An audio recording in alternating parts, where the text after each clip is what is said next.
Երրորդ թագավորաց 22-րդ գլուխ 41 խոսքից եմ կարդում։ Իսրայելի թագավոր Աքաբի 4-րդ տարում Հուդայի վրա Ասայի որդի Հովսափաթը թագավորեց։ Հովսափաթը 35 տարեկան էր, երբ թագավոր դարձավ և Երուսաղեմում 25 տարի թագավորեց։ Նրա մոր անունը Ազուբա էր, Սաղիի դուստրը։ Նա իր հոր Ասայի ճանապարհներով ընթացավ, դրանից չշեղվեց, անելով այն, ինչ ուղիղ է Տիրոջ աչքում, բայց և այնպես բարձր տեղերը չվերացվեցին, ժողովուրդը դեռևս բարձրադիր վայրերում զոհեր էր մատուցում և խունկ ծխում։ Հովսափաթը Իսրայելի թագավոր Աքաբի հետ խաղաղության դաշինք կնքեց։ Արդ Հովսափաթի մնացյալ արարքները և իր ցուցաբերած զորությունը, թե ինչպես պատերազմեց, միթե գրված չեն Հուդայի թագավորների ժամանակագրության մեջ։ Նա իր հոր Ասայի ժամանակից մնացած սոդոմական մեղք գործողներին երկրից վերացրեց։ Այն ժամանակ Եդովմում թագավոր չկար, մի փոխարքա կար։ Հովսափաթը Թարսիսի նավեր շինեց, որպեսզի ոփիր գնան ոսկու համար, բայց չգնացին, քանի որ նավերը Գասիոն գաբերում կտոր եղան։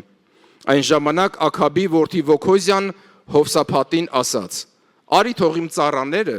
քո ծառաների հետ նավերով գնան, իմ նավերով», բայց Հովսափաթը չհամաձայնեց։ Եվ Հովսափաթը իր հայրերի հետ ննջեց ու իր հայրերի հետ իր հոր Դավթի քաղաքում թաղվեց։ Նրա փոխարեն իր որդի Հովրամը թագավոր դարձավ։ Երբեմն թագավորած մնացորդած գրքերում պատմություններ կան, մենք կարդում ենք, անցնում, երբեմն մտածում, այս ինչի համար էր գրված։ Կա տենց մարդ, թե մենակ ես եմ տենց մեկ մտածում, ուզում եմ հասկանամ, լավ, ում աղջիկներ, նավը ինչ եղավ, չգիտեմ, այն կա, չէ, տենց մենք Փառք Տիրոջ։ Կարդում ես, անցնում ես, գնում ես, նորից մտածում ես, հասկանում ես, որ բաներ կան երևի կարդալ անցնելու համար է, որ կարդալը չմոռանաս, բայց ամեն դեպքում այն, ինչ գրված է Աստծո խոսքում, մեկ տառը անգամ ավելորդ չէ։ Ամեն։ Եվ ես մի փոքր սկսեցի այս ուղղությամբ մտածել, խորհել, եւ գիտեք, նախ ուզում եմ ասել, որ թագավորած գրքերում պատմություններ կան, որոնք նաև գրված են մնացորդած գրքերում։ Դուք նկատել եք, որ կրկնություններ կան։ Փառք Տիրոջը։ Ուրեմն, եթե հանկարծ նույն պատմությանը թագավորացում կարդալուց հետո մնացորդացում հանդիպեք, արագ մի անցեք առաջ, որովհետև երբեմն պատմության կամ ինֆորմացիայի կեսը գրված է թագավորացում, մի մասը գրված է մնացորդացում։ Ու երբ որ այս ամենը դնում ենք իրար կողք, պատկերը ամբողջանում է։ Եվ միտքն էլ, խոսքն էլ, դասն էլ, հայտնությունն էլ հասկանալի է դառնում։ Ամեն։ Ուրեմն Աստծո խոսքը կարդալուց այսուհետ ուշադիր կարդանք եւ որևէ բան ավելորդ չհամարենք։ Ուրեմն Հովսափաթը, որը աստվածապաշտ թագավոր էր։ Իրականում ես քիչ հետո մի քանի անձերի կենսագրականով կանցնեմ, ուզում էր գնալ ոփիր ոսկի բերելու։ Գրված է, որ Հովսափաթը Թարսիսի նավեր շինեց։ Էդ էլ քիչ հետո կհասկանանք, որոնք են Թարսիսի նավերը, ինչ էր Թարսիսը։ Թարսիսի նավեր շինեց, որպեսզի գնան ոփիր ոսկի բերելու։ Ոփիրը մի վայր էր, որտեղ միգուցե շատ ոսկի կար։ Դրան էլ կհասնենք։ Բայց չգնացին։ Ինչու? Որովհետև Գասիոն գաբերում, Գասիոն գաբերը նավահանգիստ էր Կարմիր ծովի ափին, Էլաթի մոտ, ներկայիս Էյլաթ քաղաքն է Իսրայելի, նավահանգիստ էր։ Այդտեղ նավերը շինեցին ոփիր գնալու համար, բայց չգիտես ինչու Գասիոն գաբերում նավերը կտոր եղան։ Սովորաբար իմ տրամաբանությունը եւ ընդհանրապես իմ իմացականությունը ինձ հուշում է, որ նավերը կտոր ուղակի չեն լինում։ Նավերը կարող են խորտակվել։ Նամանավանդ այն ժամանակներում միգուցե հիմա ատոմային նավեր լինեն, որոնք ինչ-ինչ սխալմունքի պատճառով պայթեն եւ կտոր լինեն, բայց դժվարանում եմ կարծել, թե հովսափաթի ժամանակներում միջուկային ռեակտորը տվյալ նավի պայթեց եւ նավերը կտոր եղան։ Ինձ հետաքրքիր էր, ինչու նավերը կտոր եղան, եւ իրենք դրա պատճառով չգնացին։ Եվ Վոքոզյան, որը Աքաբի կռապաշտ, անաստված եւ պիղծ որդին էր, որը թագավորում էր Իսրայելի վրա, իսկ Հովսափաթը թագավորում էր Հուդայի վրա։ Դուք գիտեք, որ Սողոմոնից հետո Ռոբովամի եւ Հերոբովամի միջև երկիրը բաժանվեց։ Ճիշտ է, երկու մասի՝ Իսրայել եւ Հուդա։ Հուդայում թագավորում էր Հովսափաթը, Իսրայելում Վոքոզյան։ Եվ Վոքոզյան կռապաշտ թագավորը ինչ առաջարկեց։ Ասեց՝ արի իմ նավերով, իմ ծառաներն էլ քո ծառաների հետ գնան, ոփիր, իրար հետ գնանք այդ ոսկին բերենք։ Բայց Հովսափաթը չհամաձայնվեց։ Կարճ կոնկրետ գրված է, չհամաձայնվեց, ապրի Հովսափաթը, Աստված օրհնի իրան, լավ է, որ Վոքոզյայի չհամաձայնվեց, գնացինք առաջ, բայց հետաքրքիր բաներ կան, որ ես ուզում եմ իրար հետ նայենք եւ դաս առնենք։ Կարևոր չէ, առաջին դասը, որ ես ինձ համար այստեղից շատ արագ ուզում եմ ասել, ու գնանք առաջ։ Կարևոր չէ, թե որքան լավ կամ շահավետ նպատակի հետևից ես գնում։ Կարևոր է, թե ում հետ ես գնում եւ ով է ճանապարհի ընկերդ։ Ամեն։ Միգուցե սա վերցնենք որպես վերնագիր։ Ով է ճանապարհի ընկերդ։ Բայց որպեսի Աստծո խոսքից դաս առնենք, եկեք մի փոքր պատմական էքսկուրս անենք նախապատմությունը իմանալու համար։ Ուրեմն, ով էր Հովսափաթը։ Հովսափաթը Սողոմոնի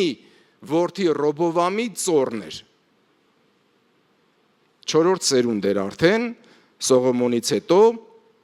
Ասայի որդին էր, Ասան աստվածապաշտ թագավոր էր, Դավթի ճանապարհներով ընթացող, Տիրոջը պաշտող եւ իր որդի Հովսափաթն էլ այդպես հոր գրված է, որ իր հոր Ասայի ճանապարհներով ընթացավ, դրանից չշեղվեց, անելով այն ամենը ինչ ճիշտ եւ ուղիղ է Տիրոջ աչքում։ Ով էր Վոքոզյան։ Վոքոզյան Իսրայելի կռապաշտ Աքաբ թագավորի եւ նրա անառակ կին Հեզաբելի որդին էր։ Գոնե Աքաբին Հեզաբելին գիտենք, չէ՞։ Փարտիրոջ։ Եվ Վոքոզյան երրորդ թագավորած 22-ի 51-ից 53-ը։ Վոքոզյան գնաց իր հոր Աքաբի ճանապարհներով։ 51-ից 53-ում գրված է. Հուդայի Հովսափաթ թագավորի 17-րդ տարում Իսրայելի վրա Աքաբի մահից հետո նրա որդի Վոքոզյան թագավոր դարձավ Սամարիայում եւ ընդամենը 2 տարի թագավորեց։ Եվ նա Տիրոջ առջև մեղանչեց եւ իր հոր ճանապարհներով եւ իր մոր ճանապարհներով Իսրայելին մեղանչել ստիպող Նաբատի որդի Հերոբովամի ճանապարհներով քայլեց։ Ուրեմն իր կռապաշտ հոր Աքաբի ճանապարհներով, իր անառակ մոր Հեզաբելի ճանապարհներով եւ Հերոբովամի մեղքերի ճանապարհներով քայլեց, քանի որ Բահաղին ծառայեց եւ Բահաղ կուրքին երկրպագեց եւ Իսրայելի Տեր Աստծուն բարկության դրդեց իր հոր բոլոր արարքների համաձայն։ Ահա ով էր Վոքոզյան։ Եվ Վոքոզյան 4-րդ թագավորած առաջի գլխում մենք տեսնում ենք, որ Վոքոզյան մեռավ իր տան պատշգամբից ընկնելու պատճառով, երբ լսեց, որ պատերազմ է գալիս իր վրա, չգիտեմ, վախից էր, դեպրեսիայից էր, անհանգստությունից էր, գրված է իր պալատի պատշգամբից վայր ընկավ եւ հաշմանդամ դարձավ եւ գրված է իր ծառաներին ուղարկեց Բահաղ Զեբուբ կուրքին հարցում անելու, թե արդյոք ես վեր կենալու եմ այս հիվանդությունից, թե ոչ։ Եվ ճանապարհին Աստված Եղիային, մեզ հայտնի Եղիա մարգարեին խոսեց, ասեց գնա եւ նրան ասա, որ դու վեր չես կենալու։ Ինչի Իսրայելում Աստված չկա եւ Իսրայելում մարգարե չկար, որ դու Բահաղ Զեբուբի մոտ ուղարկեցիր, ուրեմն գնա ասա, որ դու վերջ ես կենալու։ Դրա համար 2 տարի թագավորելուց հետո Վոքոզյան մեռավ։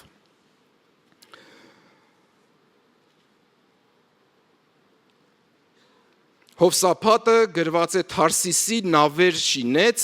որ գնան Ոփիր ոսկի բերելու։ Մի փոքր ուզեցի հասկանալ Թարսիս, հետաքրքիրա ձեզ ժողովուրդ։ Երբեմն մենք կարդում ենք, շատ բաներ չենք նկատում, բայց երբ որ դնում ենք իրար կողք ու խմբավորում, պատկերը ամբողջովին երևում է։ Ես ուսումնասիրեցի, ուրեմն շատ գիտնականներ ասում են, Աստծո խոսքի գիտնականներ, որ Թարսիսը 2 ենթադրաբար տեղ է գտնվում, կամ Իսպանիայի հարավում գտնվող մի առևտրական քաղաք էր, կամ Աֆրիկայի հարավում, հարավ-աֆրիկյան հանրապետության այդ տարածքում գտնվող մի քաղաք էր, եւ ինչի անունը կոչվում են Թարսիսի նավեր։ Դրանք նավերի մի տեսակ են, միգուցե մեծ նավեր էին, երկար ճանապարհորդություն կատարելու համար, այսինքն կային փոքր նավեր եւ կային նավեր, որոնց անունը այդպես էլ դրված էր Թարսիսի նավեր, այսինքն սա այն նավն է, որ կհասնի Թարսիս ու հետ կգա։ Թարսիսի նավեր։ Երկրորդ մնացորդած, ես մի քանի հատված եմ ուզում կարդալ այս ուղղությամբ։ Երկրորդ մնացորդած 9-րդ գլուխ 20-21 խոսքերը։ Սողոմոն թագավորի խմիչքի եւ ըմպելիքների բոլոր անոթները եւ Լիբանանի անտառի բոլոր անոթները մաքուր ոսկուց էին, արծաթից չէին։ Սողոմոնի օրոք արծաթը ոչինչ էր համարվում Իսրայելում, որովհետեւ թագավորը նավեր ուներ, որոնք Քիրամի ծառաների հետ գնում էին Թարսիս։ 3 տարին մեկ անգամ Թարսիսի նավերը գալիս էին բեռնված ոսկով, արծաթով, փղոսկրով, կապիկներով եւ սիրամարգերով։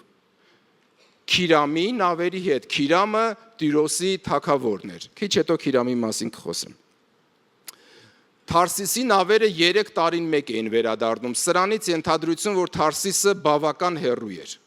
Եվ այդ նավերը շատ մեծ նավեր էին, որ կարող էին գնալ, եւ ինչու հնարավոր է Աֆրիկայում էր Թարսիսը, որովհետեւ նրանք ոչ միայն ոսկի էին բերում, արծաթ էին բերում, այլ բերում էին փղոսկր, բերում էին կապիկներ եւ բերում էին սիրամարգեր Սողոմոնի համար, հա, մտածելու բան կա։ Եվ 3-րդ թագավորաց 10-րդ գլուխ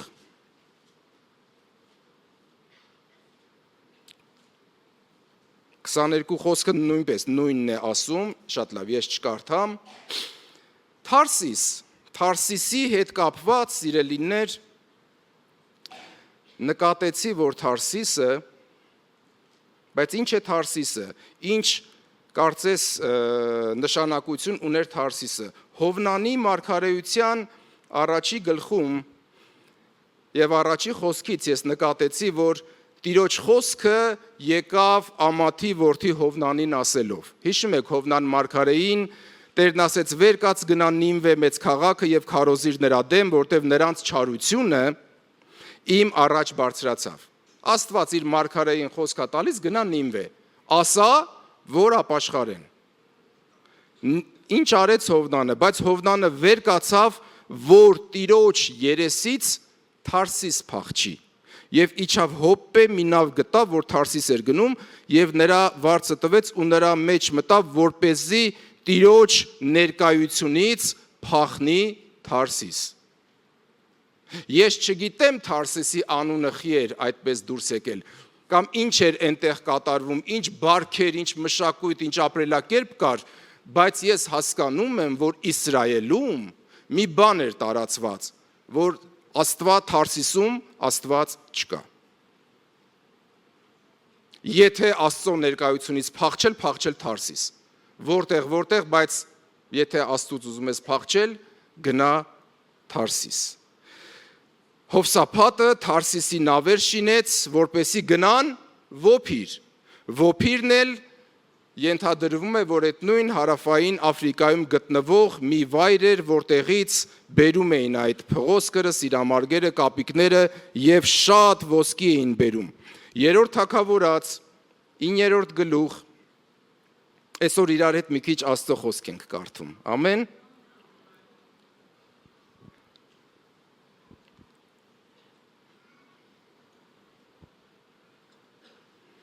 26 խոսքից եւ Սողոմոն թագավորը նավեր շինեց Եդովմի երկրում Կարմիր ծովի եզերքին Ելաթի մոտ գտնվող Գասիոն գաբերում, ինչպես ես ասեցի քիչ առաջ։ Եվ Քիրամը իր ծառաներին, որ շատ հմուտ նավավարներ եւ հմուտ ծովայիններ էին, նավով ուղարկեց Սողոմոնի մարդկանց հետ եւ նրանք գնացին Ոփիր եւ այնտեղից բերեցին 420 տաղանդ ոսկի եւ այդ ամենը բերեցին Սողոմոն թագավորի մոտ։ Սողոմոնի մասին կարծում եմ ասելու բան չկա, ով էր Քիրամը։ Քիրամը Տիրոսի թագավորն էր։ Երկրորդ թագավորաց 5-րդ գլուխ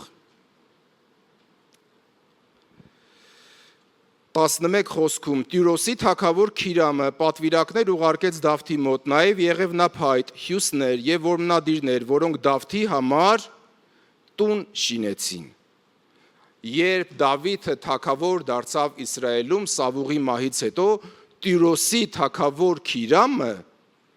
պատվիրակներ ուղարկեց Դավթի մոտ եւ այդ ամեն եղևնափայտը ամենը ուղարկեց սրանով Դավթի բարեհաճությունը շահելու, իր բարեկամությունը հայտնելու, իր ընդունելությունը հայտնելու, այս ամենը հայտնելու Դավթի համար։ Եվ երրորդ թագավորաց նորից 5-րդ գլխում առաջի խոսքից եմ կարդում։ Տիրոսի Քիրամ թագավորը արդեն Դավթից հետո իր ծառաներին ուղարկեց Սողոմոնի մոտ, որովհետև լսել էր, թե նրա հոր փոխարեն նրան են թագավոր օծել, որովհետև Քիրամը միշտ սիրել էր Դավթին։ Եվ Սողոմոնը մարդ ուղարկեց Քիրամի մոտ ասելով. «Դու գիտես, որ իմ հայր Դավիթը չկարողացավ իր Տեր Աստծո անվան համար տուն շինել եւ շրջակա ժողովուրդների դեմ պատերազմների պատճառով, մինչեւ որ Տերը նրան չդրեց նրանց նրա ոտքերի տակ։ Բայց հիմա իմ Տեր Աստվածը ինձ հանգստություն է տվել բոլոր կողմերից, ոչ հակառակորդ կա եւ ոչ էլ ձախորդ պատահար։ Եվ հիմա ես մտադիր եմ, որ մի տուն շինեմ իմ Տեր Աստծո անվան համար, ինչպես Տերը խոսել է իմ հայր Դավթի հետ ասելով. Քո այն որդին, որին ես նստեցնելու եմ քո աթոռին քո փոխարեն, իմ անվան համար տունը նա է շինելու։ Արդ հրաման տուր, որ Լիբանանից մայրիներ կտրեն ինձ համար եւ իմ ծառաները լինեն քո ծառաների հետ, եւ ես քո ծառաներին այնքան վարձ կտամ, որքան դու կասես, որտեվ դու գիտես, որ մենք այնպիսի մարդ չունենք, որ Սիդոնացիների նման փայտ կտրել իմանա։ Եվ երբ Քիրամը Սողոմոնի խոսքերը լսեց, շատ ուրախացավ ու ասաց. Օրհնյալ է այսօր Տերը։ Ով է ասում։ Քիրամը, Տիրոսի թագավորը, Դավթին սիրող եւ Աստծուն սիրող Աստվածապաշտ թագավոր էր։ Քիրամը ասում է օրհնյալ լինի Տերը, որ Դավթին իմաստուն որդի է տվել այդ մեծ ժողովրդի վրա իշխելու։ Եվ Քիրամը մարդ ուղարկեց Սողոմոնի մոտ ասելով. Ես լսեցի այն խոսքը, որ ուղարկել ես ինձ, ես կանեմ քեզ համար հաճելի այն ամենը, ինչ ասել ես, եւ եղևնափայտի եւ մայրուփայտի մասին։ Իմ ծառաները Լիբանանից փայտը կիչեցնեն ծով, եւ ես դրանցից լաստեր կշինեմ ծովում ու կուղարկեմ այնտեղ, որ ինձ ցույց կտաս, այնտեղ կքանդեմ դրանք, եւ դու կվերցնես, իսկ դու կկատարես իմ կամքը, հաց կտաս իմ տանը։ Եվ Քիրամը Սողոմոնին այնքան եղևնափայտ եւ մայրուփայտ էր տալիս, որքան նա կամենում էր, եւ Սողոմոնն էլ Քիրամին 20,000 քոր ցորեն տվեց նրա տան պարենի համար եւ 20 քոր զտված ձիթայող։ Այսպես ամեն տարի Սողոմոնը պաշար էր տալիս Քիրամին։ Եվ Տերը իմաստություն տվեց Սողոմոնին, ինչպես ասել էր նրան, եւ խաղաղություն էր տիրում Քիրամի եւ Սողոմոնի միջև, եւ նրանք դաշինք կնքեցին իրար հետ։ Հետաքրքիր մի էքսկուրս փորձեցի բոլոր կերպարներին դիտարկել, տեսնել, ով ինչ կապ ուներ այս ամենի հետ։ Ուրեմն Սողոմոնը, որ Դավթի որդին էր, Քիրամը, որ Տիրոսի թագավորն էր, սիրում էին իրար, հարգում էին իրար, ընդունում էին իրար, խաղաղության դաշինք ունեին իրար հետ, համագործակցություն ունեին իրար հետ եւ Աստծուն էին պաշտում իրար հետ։ Եվ իրենց նավերով իրար հետ ծառաները գնում էին Ոփիր եւ ոսկի էին բերում, արծաթ էին բերում, հարստություն էին բերում իրար համար։ Ամեն։ Անցել են սերունդներ։ Հովսափաթն էլ մտածեց, որ ես ինչով եմ պակաս։ Ես էլ նավեր շինեմ, ես էլ գնամ ոփիր եւ ոսկի բերեմ։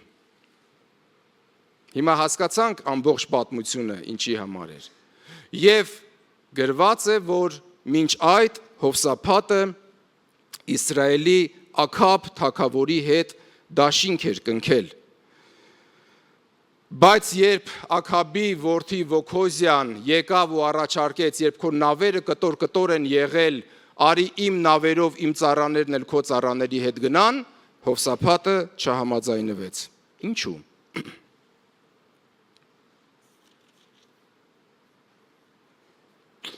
Որովհետև Հովսափաթը դառը փորձառություն ուներ Վոքոզյայի հայր Աքաբի հետ։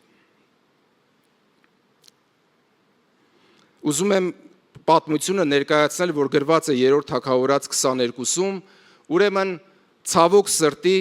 4-րդ խոսքում սա եմ միայն ուզում կարդալ։ Իսրայելի Աքաբ թագավորը Հովսափաթին ասաց. Ինձ հետ կգնաս Ռամով Գաղաադ պատերազմելու։ Հովսափաթը Իսրայելի թագավորին ասաց. Ես քեզ պես եմ եւ իմ ժողովուրդը քո ժողովրդի պես է ու իմ ձիերը քո ձիերի պես։ Եվ ինչ եղավ 44 խոսքում, ինչպես ես արդեն կարդացել էի, Հովսափաթը Իսրայելի Աքաբ թագավորի հետ խաղաղության դաշինք կնքեց։ Ինչպես կարելի է լինելով աստվածապաշտ թագավոր, պիղծ, անառակաբարո, կռապաշտ բահաղին երկրպագողի հետ դաշինք կնքել։ Իմ ծառան քո ծառայի պես, իմ երկիրը քո երկրի պես, իմ ձիերը քո ձիերի պես, քո նպատակը իմ նպատակը, քո պատերազմը իմ պատերազմը, ինչպես կարելի է մտնել այսպիսի դաշինքի մեջ։ Եվ գիտեք, 22-րդ գլխում մի պատմություն կա, գրված է, երբ որ պատերազմի պիտի դուրս գային ասորիների դեմ, Աքաբը խաբեց, 30 խոսքում է գրված Հովսափաթին, եւ Իսրայելի թագավորը Հովսափաթին ասաց. ես արի կերպարանափոխվեմ ու հետո ճակատամարտի մեջ մտնեմ, բայց դու քո թագավորական հագուստով եղիր։ Եվ Իսրայելի թագավորը իր կերպարանքը փոխեց ու գնաց մտավ պատերազմի մեջ։ Իսկ Հովսափաթը թագավորական հանդերձներով էր եւ պատերազմի ժամանակ ասորիների թագավորը հանձնարարեց իր ծառաներին, որ ժողովրդին կոտորելու կարիք չկա, թագավորին խփեք եւ մենք պատերազմը հաղթել ենք։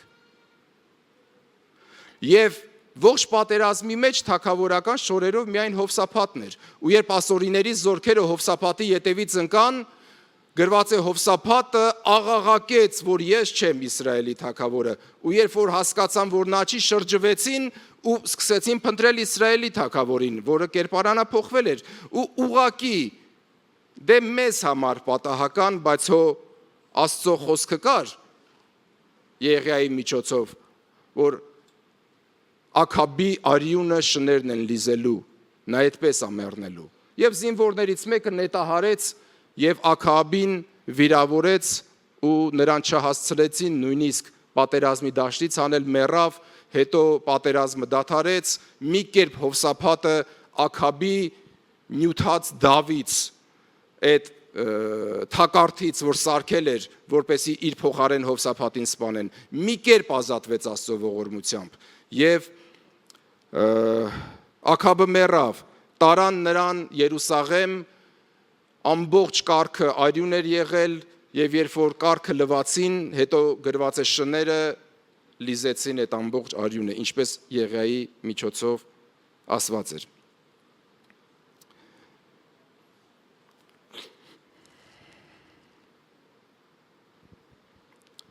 Երկրորդ մնացորդացում մի պատմության հանդիպեցի ու ես այստեղից դուրս կգամ, արդեն կանցնենք առաջ։ Մեկը ուզեցի հասկանամ նավերն ինչու կտոր եղան։ Թե ինչ կարևոր բան կա ստեղ։ Բայց եկեք նայենք։ Երկրորդ մնացորդած 20-րդ գլուխ 31 խոսքից եմ կարդում։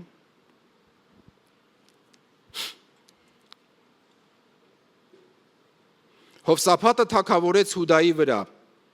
Նա 35 տարեկան էր, երբ թագավոր դարձավ, եւ 25 տարի թագավորեց Երուսաղեմում, նրա մոր անունը Ազուբա էր, Սաղիի դուստրը։ Հովսափատը ընթացավ իր հոր Ասայի ճանապարհով ու չխոտորվեց դրանից, անելով այն,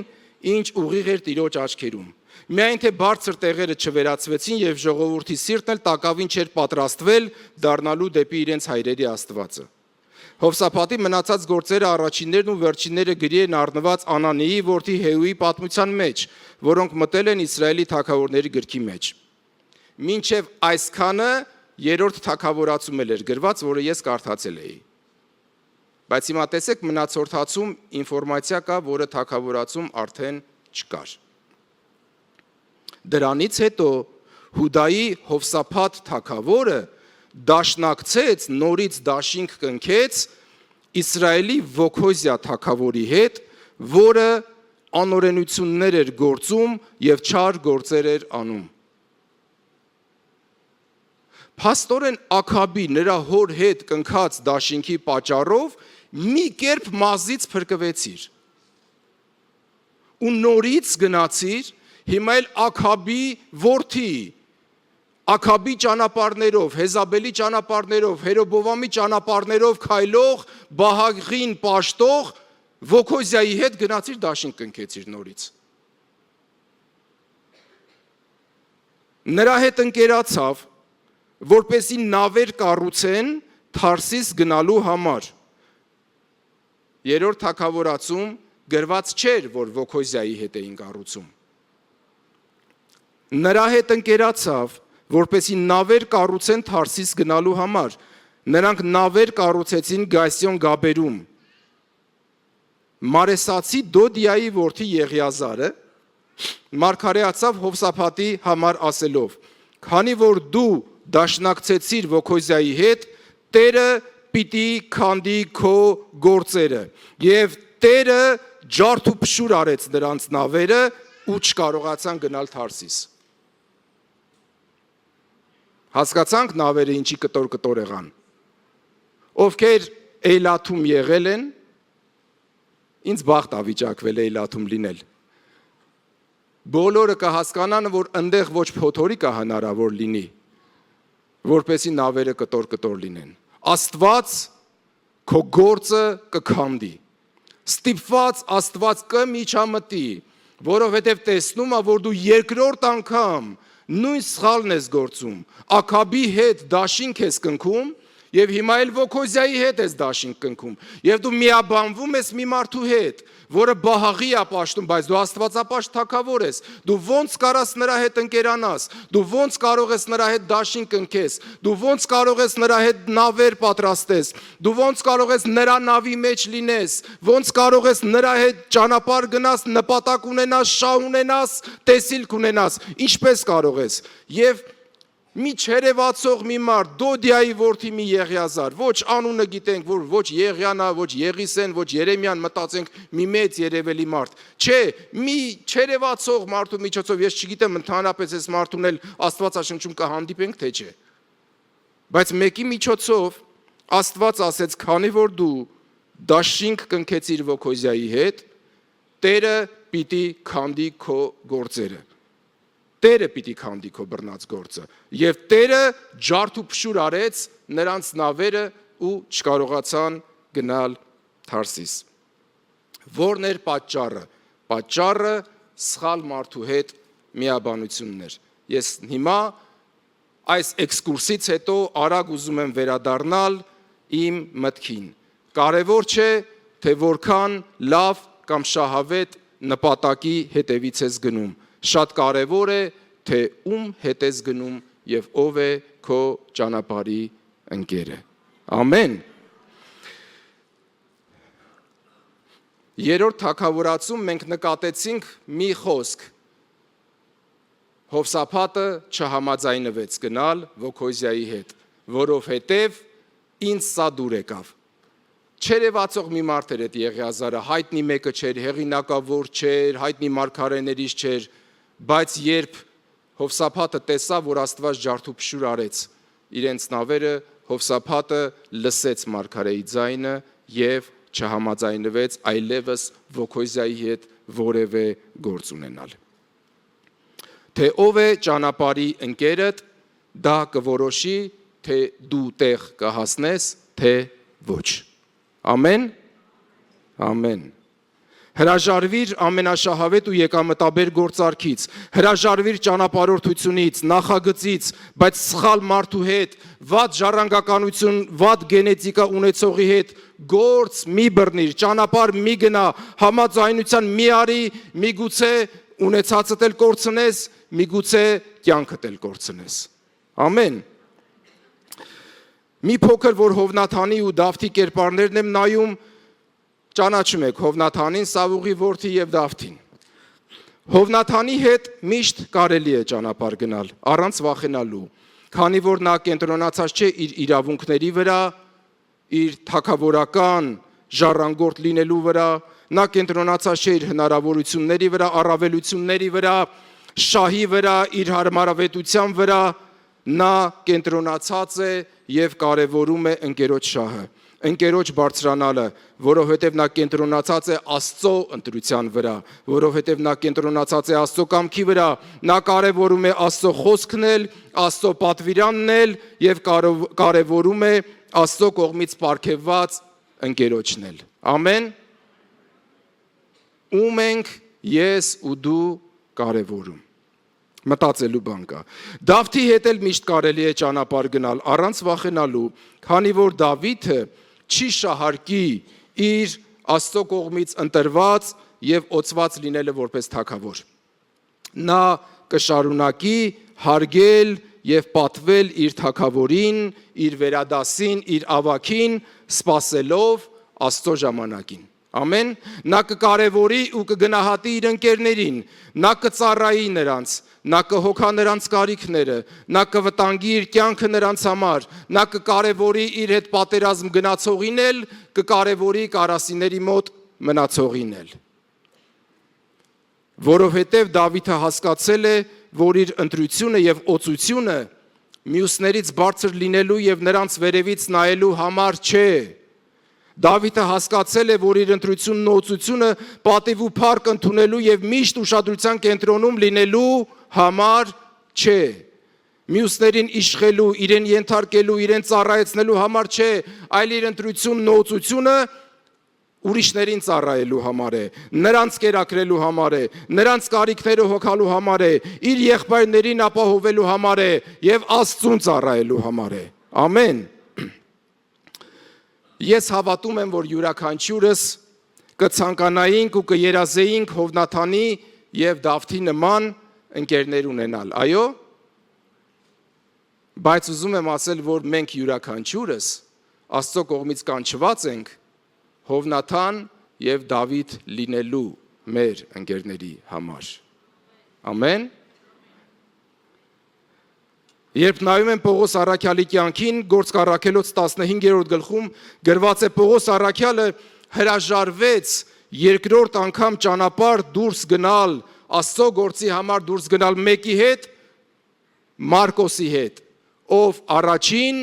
ճանապարհորդության ժամանակ Աստծո գործի համար երբ դուրս էին եկել ճանապարհի կեսին իրենց լքեց, նրանց մենակ թողեց ու գնաց իր ճանապարհներով։ Եվ երկրորդ անգամ, երբ Բարնաբասն ուզում էր, որ իրենց հետ վերցնեին, Պողոսը հրաժարվեց։ Եվ գրված է իրենց մեջ տարաձայնություն եղավ, Պողոսը իր հետ վերցրեց Շիղային, Բարնաբասն էլ իր եղբոր որդի Մարկոսին եւ ամեն մեկը գնաց այլ ուղությամբ։ Երկրորդ Կորինթացիների երկրորդ գլխում ես նկատում եմ, որ նույն Պողոս առաքյալը, երբ հասել էր Տրովադա, գրված է այնտեղ Աստծո կողմից ավետարանի համար հաջողության դուռ էր բացված, բայց եղբորս Տիտոսին այնտեղ չգտնելով եւ նրա համար անհանգիստ լինելով նրանցից հրաժարվեցի եւ գնացի Մակեդոնիա։ Ինչպիսի մեծություն, Այ մարդ հազիվ հաջողության դուր կա բացված, ավետարանի համար դուր կա բացված, բարձրանալու տեղ կա, հանրահայտ լինելու տեղ կա, հեղինակավոր լինելու տեղ կա, մեծարվելու տեղ կա, ճանաչվելու տեղ կա, հազիվ դուր է բացվել։ Չէ, անհանգիստ էի, որովհետև Տիտոս եղբորս այնտեղ չգտա։ Տիտոսին, որը իմ գործընկերն էր, Տիտոսին, որը մեծագույն օրհնություն էր Աստծո կողմից, Տիտոսին չգտա, որը քայլող մխիթարություն էր, Տիտոս, առանց որի ես չուզեցի որևէ բան ձեռնարկել։ Եվ 7-րդ գլխում, նույն 2-րդ Կորինթացիների, կասի, երբ գնաց Մակեդոնիա եւ այնտեղ սպասելուց հետո Տիտոսը վերադարձավ, որ գալիս էր Կորինթոսից։ Ու երբ Տիտոսը եկավ, մենք նրա գալով մխիթարվեցինք, որովհետև ինքը Աստծուց մխիթարվել էր եւ ինքը եկավ ու մեզ մխիթարեց։ Երանի թե յուրաքանչյուրս ունենանք Տիտոսի նման մեկը, ով մխիթարություն է Աստծուց մեզ համար։ Եվ երանի թե Աստված յուրաքանչյուրիս շնորհք տա, որ մենք էլ Տիտոսի նման ինչ որ մեկի համար, միգուցե մեր Պողոսի համար, ես կխոսամ մեր Պողոսի մասին, մեր Պողոսի համար լինենք մխիթարություն ու եղբայրության համար լինենք մխիթարություն։ Ամեն։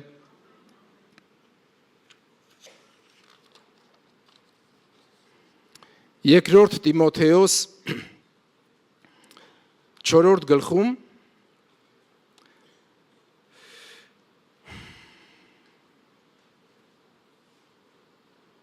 9-րդ խոսքից եմ կարդում։ Պողոսը Տիմոթեոսին գրում է. «Շտապիր շուտով ինձ մոտ գալ, որովհետև Դեմասը լքեց ինձ, այս աշխարհը սիրեց եւ գնաց Թեսաղոնիկե։ Կրեսկեսը Գաղատիա գնաց, Տիտոսը Դաղմատիա, միայն Ղուկասն է ինձ հետ։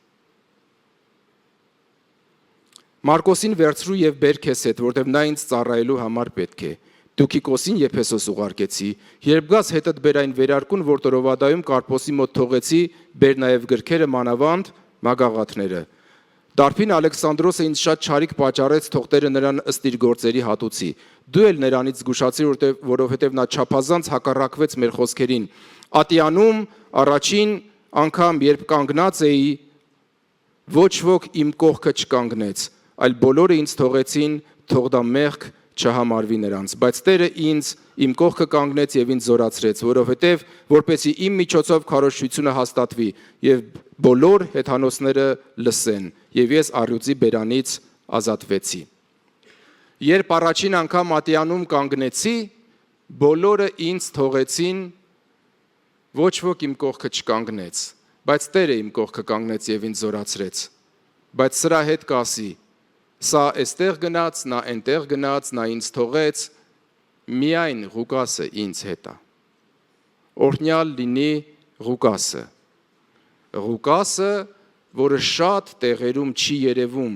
բայց Ղուկասը, եթե մենք ուշադիր կարդանք Գործք առաքելոցը, կտեսնենք, որ Ղուկասը նրա հետ էր ձերբակալության ժամանակ, Ղուկասը նրա հետ էր բանտարկության ժամանակ, Ղուկասը նրա հետ էր դեպի Հռոմ որպես ձերբակալված նավարկության ժամանակ, Ղուկասը նրա հետ էր նավակոծության ժամանակ եւ Ղուկասը մինչև վերջ նրա հետ էր։ Միայն Ղուկասը ինձ հետ է։ Օրհնյալ լինի Ղուկասը։ Բայց մի հետաքրքիր միտք ուզում եմ խոսել, զարգացնել, գրված է, բայց Դեմասը ինձ թողեց, աշխարհը սիրեց եւ գնաց Թեսաղոնիկե։ Ով էր Դեմասը։ Դեմասը Պողոսի գործակիցներից էր, Տիմոթեոսի, Ղուկասի, Տուքիկոսի, այս մարդկանց շարքում, Տիտոսի, Պողոսի գործակիցներից էր։ Պատահական մարդ չէր։ Մենք Դեմասին հանդիպում ենք Կողոսացիների թղթում, բարևում են ձեզ իմ գործակիցները Ղուկասը, Դեմասը եւ այդ շարքում կտեսնեք։ Եվ Փիլիմոնի թղթում, նորից Փիլիմոնին բարևում են իմ գործակիցները Ղուկասը, Դեմասը, Դեմասը Պողոսի գործակիցներից է, բայց Դեմասը վերջում գրված է, ինձ թողեց, աշխարհը սիրեց ու գնաց Թեսաղոնիկե։ Ինչ եմ ուզում այստեղ տեսնենք, սիրելիներ։ Ես միշտ մտածում էի, ինչ կապ ունի Դեմասը ինձ թողեցը։ Ես միշտ հասկանում էի, որ կարևոր է, որ Դեմասը Տիրոջը չթողնի։ Հա, տենց հա։ Մենք կարևորում ենք, որ Դեմասը Տիրոջը չթողնի։ Բայց հետաքրքիր մի բան նկատեցի այստեղ, երբ որ մտածում էի, նկատեցի, որ եկեղեցում եւ բոլոր քրիստոնյաների մեջ քրիստոնյաները բաժանվում են երկու խմբի։ Իմ անձնական վերլուծությունն է։ Առաջին խումբը նրանք են, ովքեր ինքնուրույն քրիստոնեական կյանքով կարողանում են ապրել։ Իհարկե բոլոր քրիստոնյաները եկեղեցու կարիք ունեն եւ հաղորդակցության կարիք ունեն, որտեղ բոլորը ինչ որ մի ժամանակ վերստին ծնվել են հաղորդակցության միջոցով, խոսքը լսելու միջոցով, ապաշխարել են, եկեղեցի են եկել, ամեն, բոլորս այդպես ենք եկել։ Բայց ինչ որ մի հասակ կա, որ եկեղեցում քրիստոնյաների մի խումբ կա, որ իրենք Աստծո հետ անձնական փոխհարաբերություններ կառուցած եւ հարաբերություններ պահող մարդիկ են եւ ծառայում են ուրիշներին։ Եվ երկրորդ խմբի քրիստոնյաները նրանք են, որոնց պետք է մշտապես այցելես, մշտապես քաջալերես, պետք է նրանց մշտապես խոսք տաս, հոգևոր սնունդ տաս, իրենց միշտ պիտի թև տաս, իրենց միշտ պիտի քաջալերես, իրենց միշտ պիտի բերես կամ իրենց հետևից միշտ պիտի գնաս, որպեսզի իրենք շարունակեն մնալ հավատքի մեջ։ Սա իրականությունն է։ Եվ ոմանց համար ես ինչ նկատեցի այստեղ գաղտնիքը, երբ Դեմասը ինձ թողեց, աշխարհի սերը նրան հաղթեց։ Դեմասներ կան, միգուցե Դեմասները այսօր այստեղ չեն, գոնե երանի թե լսելու լինեն օնլայն։ Երանի թե Դեմասը հասկանա, որ իր հաջողությունը կայանում է Պողոսի հետ լինելու մեջ, ու երբ Պողոսին թողի, աշխարհը տանելու է իրան։ Քրիստոնյաներ կան, որոնք իրենց Պողոսին պիտի չթողնեն։ Եվ ուզում եմ ասել, այդ Պողոսին Աստված դրել է քո կողքին, որպեսզի դու մնաս հավատքի մեջ։ Քանի դեռ դու Պողոսի կողքին ես, դու հավատքի մեջ ես լինելու։ Պողոսին թողեցիր, աշխարհը տանելու է քեզ։ Ցավոք սրտի, սա իրականությունն է։ Ես հավատում եմ, որ մարդիկ կան, որոնք որտեղ էլ լինեն, մենակ էլ լինեն, իրենք իրենց Աստծուն կպաշտեն ու կմնան Աստծո մեջ։ Բայց մարդիկ կան, որոնք իրենց Պողոսին թողեցին, աշխարհը տանելու է իրանց։ Ինչպես Հովհաննեսը կասի, թե հոգևոր մանուկներին, թե երիտասարդներին, թե հայրերին, Դեմասն էլ, եթե ուզում եք իմանաք, հայրերի կատեգորիայի քրիստոնյաներից էր, Պողոսի գործակիցներից էր, նոր մանուկ չէր, նորադարձ չէր, հայրերից էր։ Մանուկներ, երիտասարդներ, հայրեր, գրում եմ ձեզ, մի սիրեք աշխարհը եւ այն ամենը, ինչ որ աշխարհի մեջ է, որովհետեւ այն ամենը, ինչ աշխարհի մեջ է, մարմնի ցանկությունը, աչքերի ցանկությունը եւ այս աշխարհի ամբարտավանությունը, այս ամենը հորից չէ, այս ամենը աշխարհից է, աշխարհն էլ կանցնի, նրա ցանկությունն էլ, բայց ով կատարում է Աստծո կամքը, կմնա հավիտյան։ Ամեն։ Օրհնյալ լինի Աստված։ Եվ ես ուզում եմ քաջալերեմ շատերիս ու ասեմ, քո հոգևոր հաջողությունը, քո հոգևոր հաստատունությունը, քո ապահովությունը Պողոսի կողքը մնալու մեջ է։ Աստված Պողոսին դրել է։ Ով է քո Պողոսը, ես չգիտեմ, դա դու կարող ես հասկանալ։ Դա միգուցե քո ավակն է, քո առաջնորդն է, քո ընկերն է, քո հոգաբարձունն է, քո խնամակալն է, քո հովիվն է, ով է, ես չգիտեմ, բայց գիտեմ մի բան։ Եթե Պողոսին թողես, աշխարհը տանելու է։ Պողոսին չթողես։ Աստված Պողոսին որպես երաշխավոր է դրել քո կողքը, որ դու մնաս հավատքի մեջ։ Եվ ուզում եմ ձեռքս բարձրացնել ու միգուցե ոմանց ասել, վերադարձի Պողոսի մոտ։ Վերադարձի Պողոսի մոտ։ Քո փրկությունը կապված է Պողոսի հետ։ Վերադարձի քո Պողոսի մոտ։ Ոմանք եկեղեցու հաղորդակցությունը թողեցին ու հիմա աշխարհի մեջ են։ Ոմանք իրենց առաջնորդին թողեցին ու հիմա ուր են իրենք։ Ոմանք իրենց հովվին թողեցին եւ ուր են հիմա իրենք։ Մենք կարծում եմ բոլորս անուններ կարող ենք տալ, ցավոք սրտի։ Ուրեմն Աստված Պողոսին դրել է քո կողքին, որ դու մնաս հավատքի մեջ։ Ամուր բռնիր քո Պողոսին, չթողնես իրեն։ Ամեն։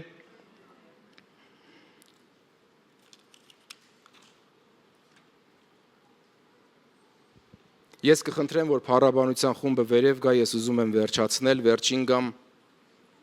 Հովհաննես ավետարան 15-րդ գլուխ։ Սիրելիներ, եթե դուք նկատեցիք, ես այսօր 3 մակարդակի հարաբերության մասին եմ խոսում։ Առաջին մակարդակը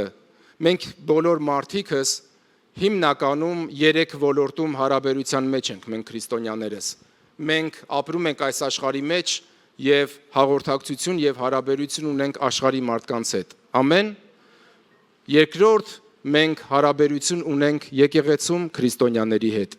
Եվ երրորդ, մենք հարաբերություն ունենք Աստծո հետ։ Թե ում հետ ենք գործ բռնում, ում հետ ենք ճանապարհ գնում, ում հետ ենք դաշինք կնքում, Տերը իմաստություն տա մեզ։ Ամեն։ Եկեղեցում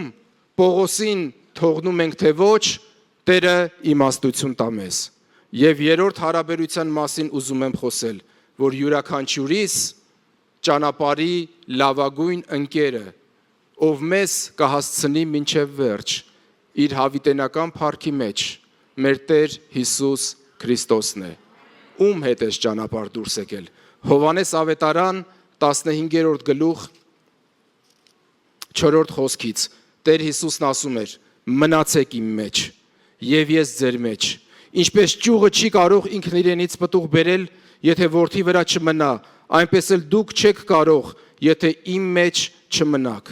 Ես եմ որդը եւ դուք ճյուղերն եք։ Նա որ մնում է իմ մեջ եւ ես նրա մեջ, նա շատ պտուղ է բերում, որովհետեւ առանց ինձ դուք ոչինչ անել չեք կարող։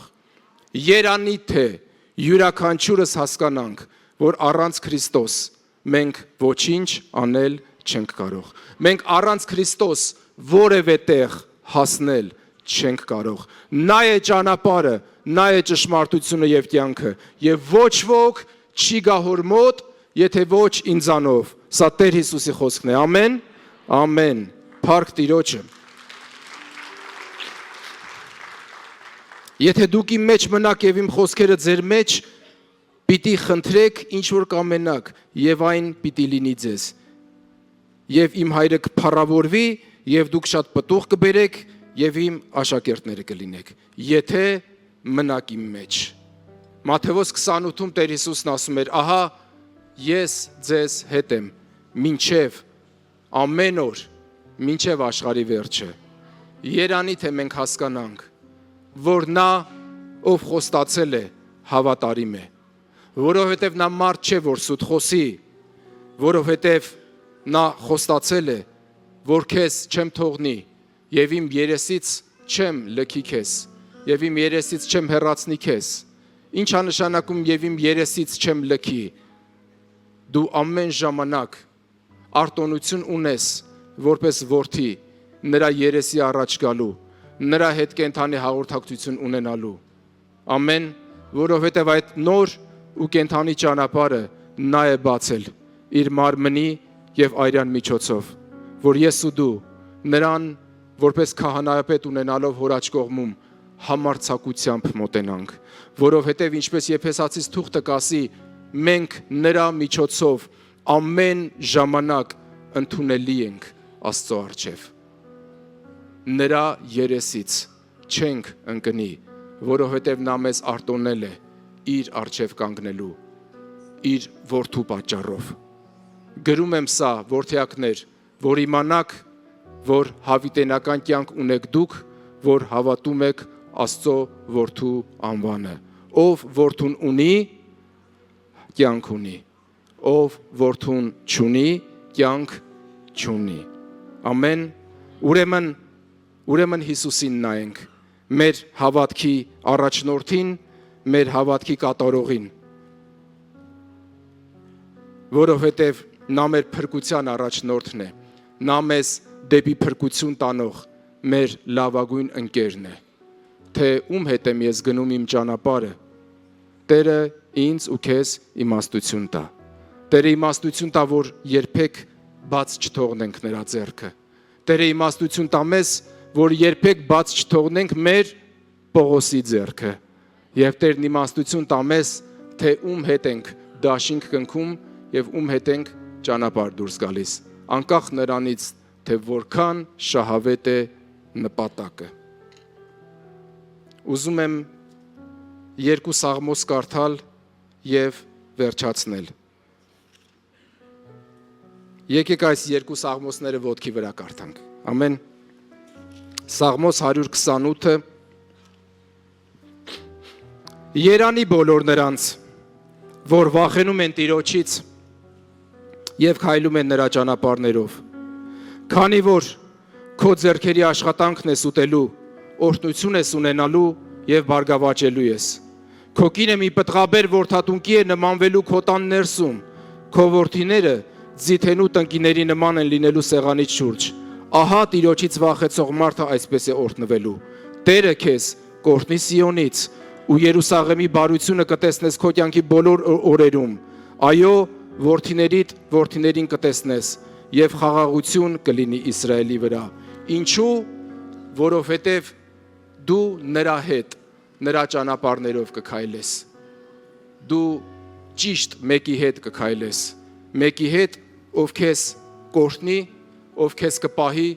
ու քեզ կհասցնի դեպի հավիտենություն։ Ամեն։ Եվ ուզում եմ կարդալ մեզ բոլորիս հանրահայտ ու մեզ սիրելի Սաղմոս 23-ը։ Տերն է իմ հովիվը, եւ ես որևէ բանի կարիք չեմ ունենա։ Նա ինձ պարկեցնում է խոտավետ արոտներում, ինձ առաջնորդում է դեպի հանդարտ ջրերը, հոգիս վերականգնում է, իր անվան համար ինձ առաջնորդում է դեպի արդարության շավիղները։ Եթե անգամ մահվան շուքի ձորով էլ անցնեմ, չար բանից չեմ վախենա, քանի որ նա ինձ հետ է։ Ասա, քանի որ նա ինձ հետ է, արդարության ճանապարհներում էլ նա ինձ հետ է, մահվան շուքի ձորում էլ նա ինձ հետ է։ Ես չեմ վախենա ոչ թե այն պատճառով, որ խիզախ եմ ու համարձակ կամ ուղեղս անջատած։ Ես չեմ վախենա, որովհետև նա ինձ հետ է։ Ու երբ նա ինձ հետ է, նրա ցուպը եւ գավազանը նրանք ինձ մխիթարում են։ Ու քանի որ նա ինձ հետ է, նա սեղան է պատրաստում իմ առջև, իմ թշնամիների ներկայությամբ, գլուխս յուղով է օծում եւ բաժակս հորդում է։ Իսկապես բարիքն ու ողորմությունը ինձ հետևելու են կյանքիս բոլոր օրերում ու հավիտյան Տիրոջ տանն եմ բնակվելու, որովհետև նա ինձ հետ է։